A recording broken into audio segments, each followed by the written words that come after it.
বন্দীরা প্রশিক্ষিত হয়ে দক্ষ জনবল হিসাবে নিজেকে গড়ে তোলার পাশাপাশি জেলে বসেই আয় রোজগারের সুবিধা পাবে এবং পরিবারকে আর্থিকভাবে সহায়তা করতে পারবে।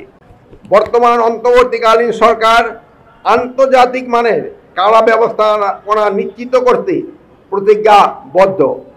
সেই জন্য বন্দীদের নিরাপদ আটক নিশ্চিত করতে মোবাইল জামার, পৃথক internet system, body scanner, luggage scanner, circuit detector সহ নানা ধরনের আধুনিক নিরাপত্তা সরঞ্জামই ব্যবস্থা করা হচ্ছে।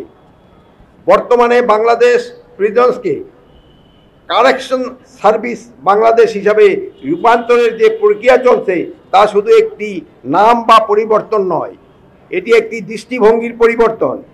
বন্দীকে অপরাধী নয়, সংশোধনযোগ্য মানুষ হিসাবে দেখা এই দৃষ্টিভঙ্গি প্রতিষ্ঠানের জন্যই সরকার কারেকশন ইন্ডাস্ট্রিয়াল পার্ক তৈরি সহ নানাবিধ উদ্ভাবনী পদক্ষেপ গ্রহণে উদ্যোগ নিয়েছে।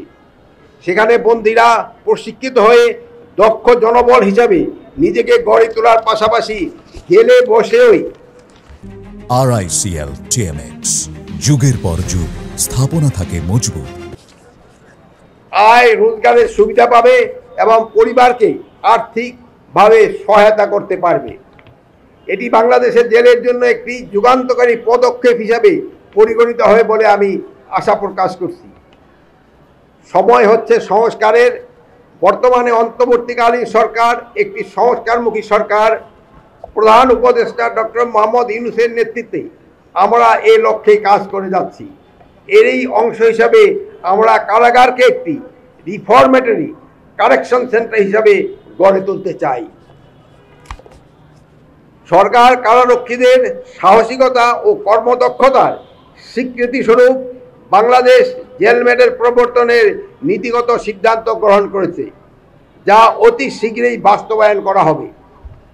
এছাড়া স্বরাষ্ট্র মন্ত্রণালয়ের অধীনে অন্যান্য সংস্থার ন্যায় অবসরগামী কারা সদস্যদের আজীবন রেশন প্রদানের বিষয়েও নীতিগত সিদ্ধান্ত গ্রহণ করা হয়েছে। এই সকল বাস্তবায়নের মাধ্যমে বাংলাদেশ জেলে একটি সেবামূলক প্রতিষ্ঠান হিসেবে নিজেদের অবস্থান আরও সমুন্নত করবে এই প্রত্যাশা করছি।